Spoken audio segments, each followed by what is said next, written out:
Bien, muy buenos días nuevamente. Iniciamos la grabación de esta sesión ya de hoy, día 22 de septiembre del 2020. Estamos en la continuación de la sesión que vimos la clase anterior respecto al tema de razones y proporciones. Y estamos desarrollando los casos que propone el libro de trabajo.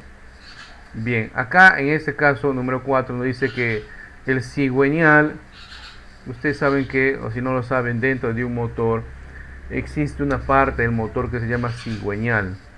¿Ok?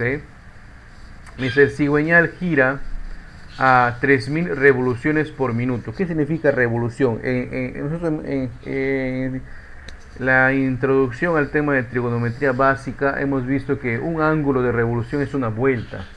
Correcto, entonces cuando dice revoluciones quiere decir que da 3000 vueltas. 3000 vueltas por minuto.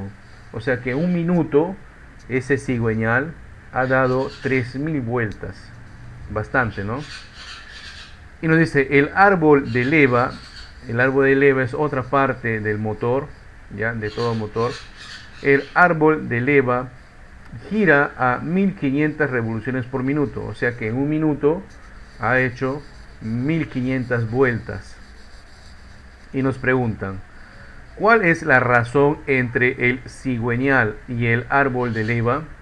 Cuando no nos especifican, como hemos convenido ayer, cuando no nos especifican de qué razón hablamos, si es razón aritmética o razón geométrica, porque hemos visto dos, siempre vamos a terminar decantándonos por la razón geométrica. O sea, si no nos dicen explícitamente de qué se trata, vamos deduciendo que es una razón geométrica.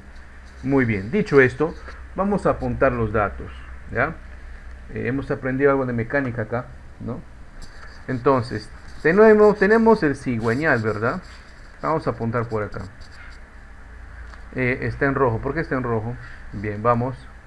Tenemos vamos a borrar. Ahí está. Mabel ya se está adelantando. Muy bien, Mabel. Tenemos el cigüeñal. Este cigüeñal me dice que gira a 3000 RPM. ¿Qué significa RPM? Revoluciones por minuto. Es otra forma de abreviar. En realidad es una medida de la frecuencia, ¿no? Y tenemos que también el árbol de leva. No entiendan cuando digo árbol de leva, un árbol, ¿eh? Es una parte dentro del motor. Hasta ahí llegamos con ese conocimiento. Este gira a 1500 RPM. Muy bien.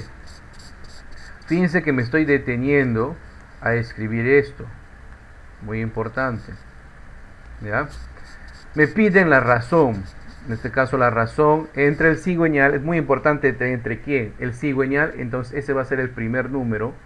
Entonces la razón sería una fracción. ¿Por qué es fracción? Porque nos hemos decantado por la razón geométrica.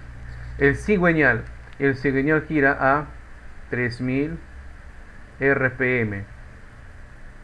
Correcto. Extendemos un poquito aquí. Muy bien. Y el árbol de leva gira a 1500 RPM. Fíjense que al momento de simplificar o de reducir, ¿sí?, se eliminan estas magnitudes, esa forma de medir. Elimino 1, 2 ceros. ¿Podemos sacar mitad? No, pero podemos sacar tercia.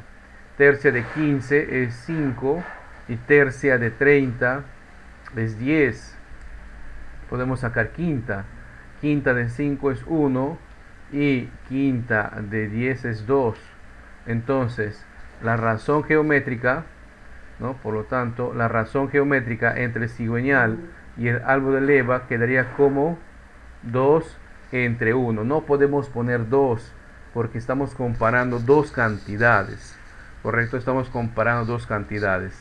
Y acá debo detenerme para reforzar el contenido teórico de ayer.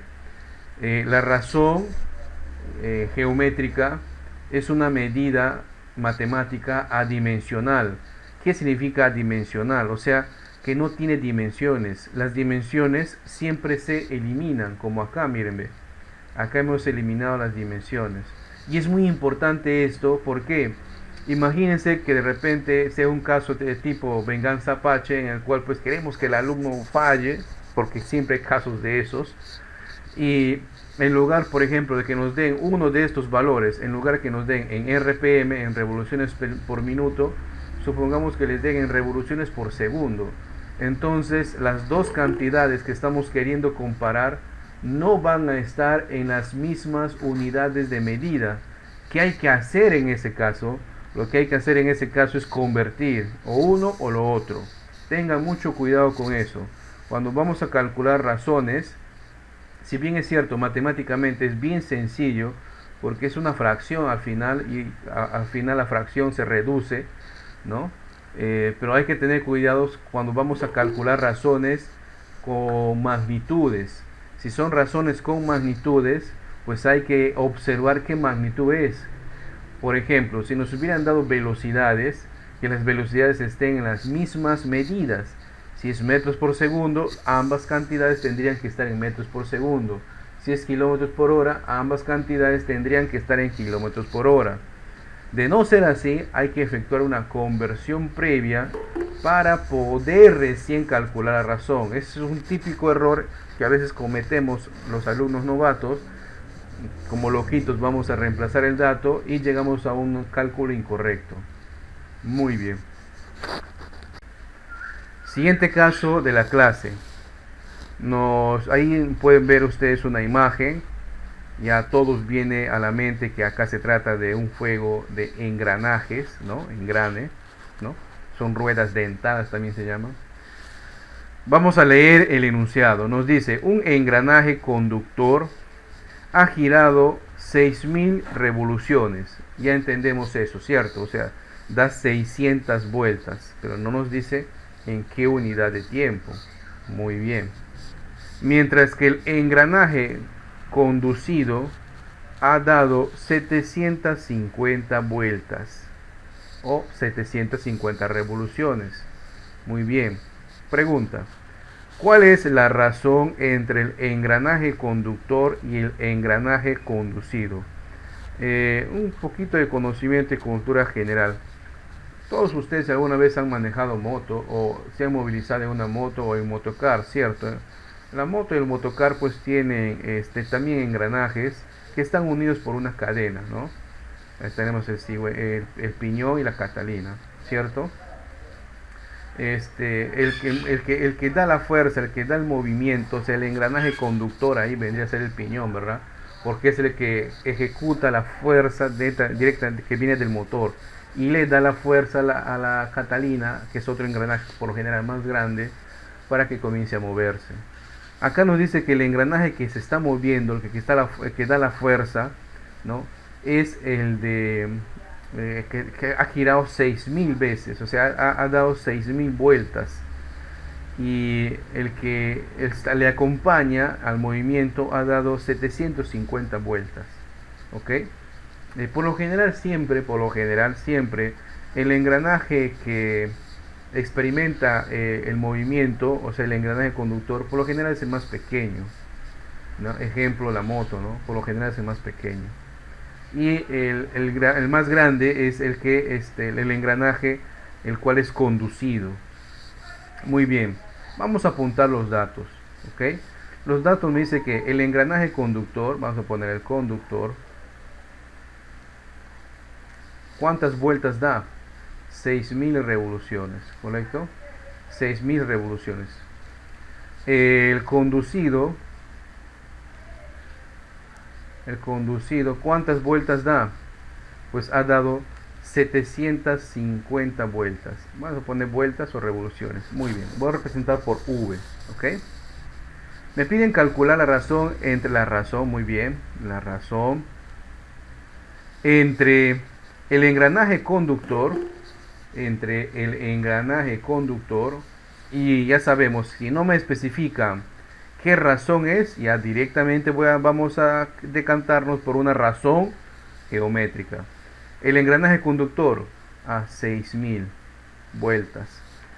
entre el engranaje conducido, 750 vueltas. Y fíjense acá, al momento de reducir se eliminan las magnitudes de medición, vueltas en este caso, y elimino acá un 0 y me queda 600 entre 75. 7 más 5 es 12, por lo tanto tiene tercia. Podemos extraer tercia acá, ¿cierto?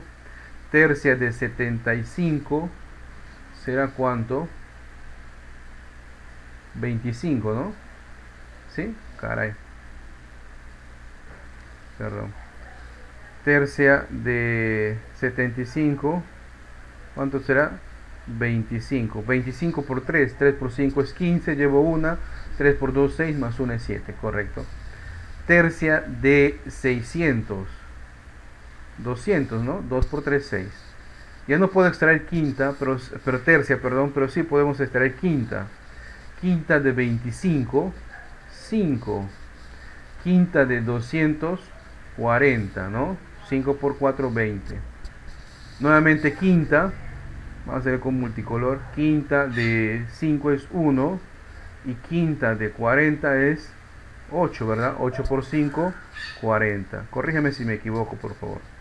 La razón entonces vendría a ser 8 entre 1. No debemos poner 8 entre 1, 8, no. 8 entre 1. O sea, por cada 8 vueltas que da el engranaje conductor, el engranaje conducido recién ha dado una vuelta. Así se puede interpretar. Y fíjense acá, al final nos estamos quedando con un número adimensional. O sea, aquí no hay ninguna dimensión que acompañe. Una razón es un valor adimensional. Ahora, otra cosa es que utilizando el dato de una razón, podamos calcular, por ejemplo, cuántas veces ha girado un engranaje. O sea, supongamos que en el dato nos dan el dato de la razón, dos engranajes están en razón de 8 a 1. Si uno gira 3000 vueltas, ¿cuánto gira el otro? Ahí sí debo tener una razón o un cálculo de un valor con dimensiones. ¿Ok? Pero si me están pidiendo netamente el cálculo de la razón, no olvidar esto, es adimensional. Profe, ¿qué es adimensional? O sea que no tiene una magnitud que lo mida, no es metros, no es velocidad, no es masa, es un número nada más. Muy bien. Siguiente caso, la cantidad apropiada de anticongelante para un sistema de refrigeración de 50 litros de capacidad es de 25 litros. ¿Qué cantidad de anticongelante necesita un sistema de refrigeración con 14 litros de capacidad? Hay que entender el problema.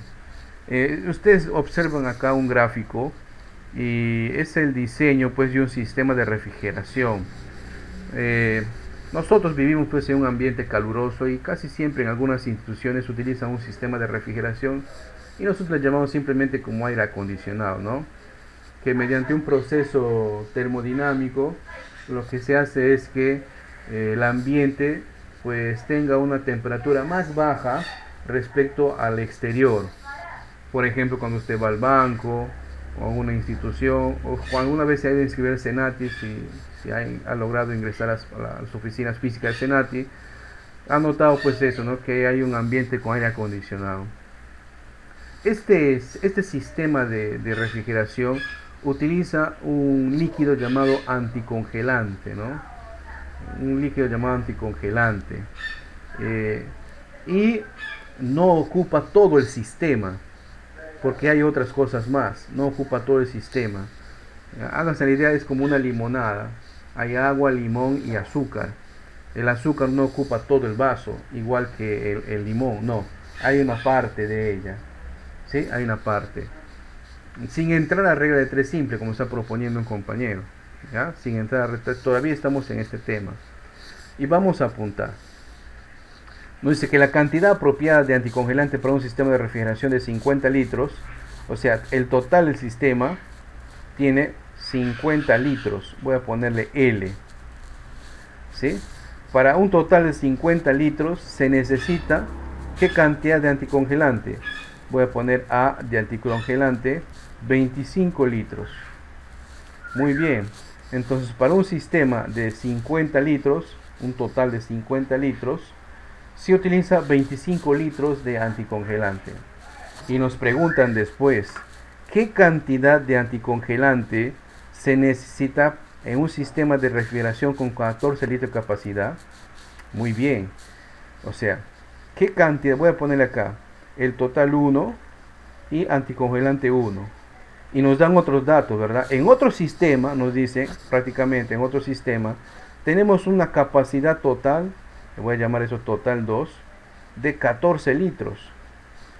¿Cuánto anticongelante utilizaría en este sistema? Muy bien. Entonces, acá tenemos ya nuestro primer caso de proporción geométrica. Estos vendrían a ser nuestros primeros valores y estos vendrían a ser nuestros segundos valores. ¿Ok? Entonces vamos a apuntar acá. Tenemos que en un sistema el anticongelante, ¿no?, es entre el total, tiene que ser equivalente al otro sistema entre su anticongelante total, entre el total de su capacidad, perdón. Y vamos apuntando los datos. En el primer sistema tenemos que 25 litros de anticongelante se necesitan para una capacidad total de 50. Pero en el sistema siguiente tenemos que un total de 14 litros y no conocemos cuál es la capacidad que va a admitir el otro anticongelante, ¿no? Entonces, como no conocemos este valor de A sub 2, podemos darle una variable, ¿cierto? Y la variable que siempre se estila a tomar en toda ecuación, pues es X. Y llegamos a una ecuación de primer grado. Entonces, ese 14 que está multiplicando va a pasar a, que está dividiendo va a pasar a multiplicar. Muy bien. Y X queda solito ahí. Fíjense en lo que vamos a hacer ahora y lo que le estaba diciendo. Voy a eliminar o reducir lo que se tenga que reducir. Abajo tengo L de litros. Elimino uno arriba. Vamos a eliminar este, ¿no? Y me está quedando solamente una magnitud de litros. ¿Profe, es correcta? Claro, porque aquí ya no nos piden calcular la razón. Nos piden, o sea, aquí estamos utilizando el valor de la razón para calcular una de las magnitudes. Y obviamente tiene que salirme en litros. ¿Ok? Bien, hay que sacar mitad. ¿Sí? Mitad de 50 es 25. Mitad de 14 es 7. ¿No? ¿Qué más puedo sacar? Quinta de 25 es 5, quinta de 25 es 5 y otra vez quinta se elimina. Por lo tanto, el valor de X será igual a, arriba queda 7 por 1, 7. ¿7 qué? ¿Qué magnitud me sobra? 7 litros. Muy bien. Por lo tanto, en un sistema de 14 litros de capacidad, necesitaríamos 7 litros de anticongelante. Entonces, aquí hemos utilizado el tema de razones y proporciones. La razón, profe, ¿cuál es la razón? La razón pues viene a ser cada uno de estos casos, ¿cierto? Acá tenemos la razón 1 y acá tengo la razón 2. Por eso le he puesto acá total 1, total 2. Y al unir estas dos razones hemos formado una proporción, en este caso proporción geométrica.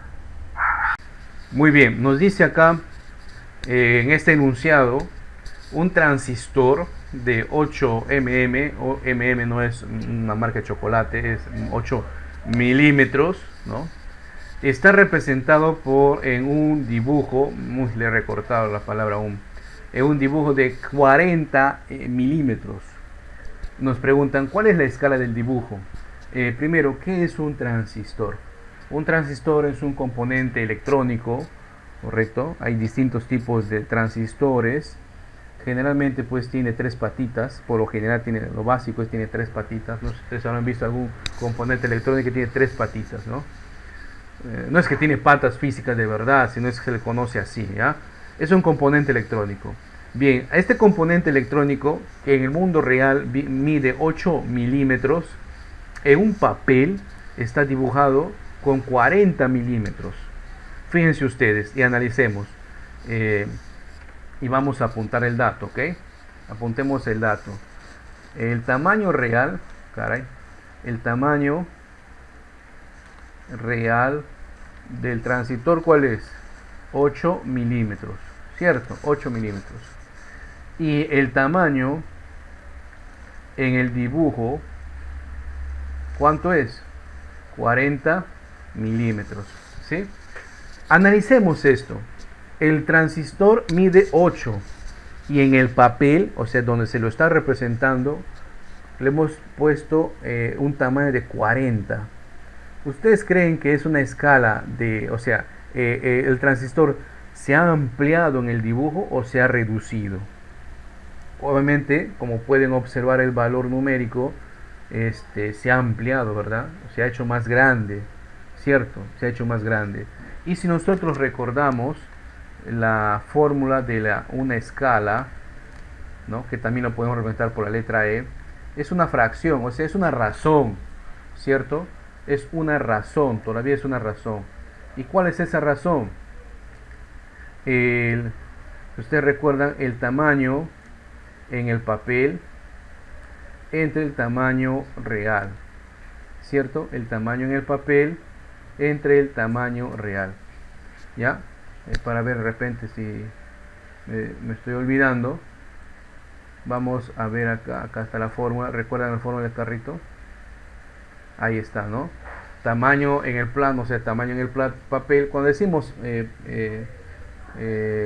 papel o plano es lo mismo, ¿no? O sea, plano es para los ingenieros. Los ingenieros tienen un plano, es un papel, ¿no? Dibujamos en un papel.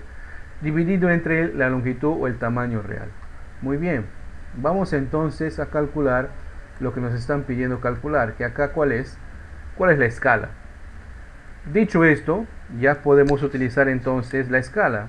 La escala con la cual se está trabajando es fracción. ¿Cuál es el tamaño en el papel? 40. ¿Cuál es el tamaño real? 8. Y acá nuevamente me detengo a analizar lo siguiente.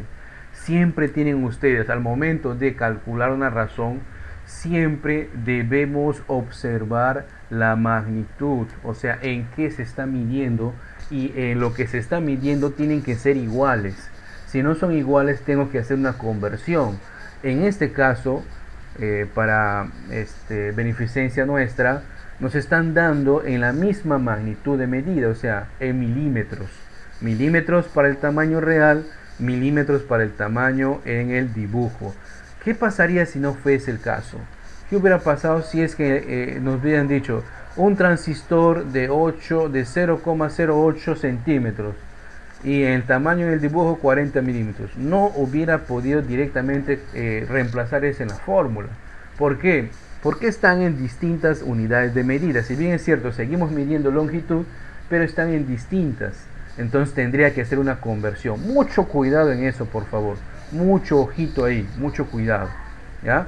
Como estos son ejemplos, directamente podemos reemplazar. Pero si en caso ustedes se encuentren en un ejercicio o encuentren en una tarea o una evaluación este caso y no coinciden las magnitudes que quiero comparar, ya saben qué hacer, una conversión.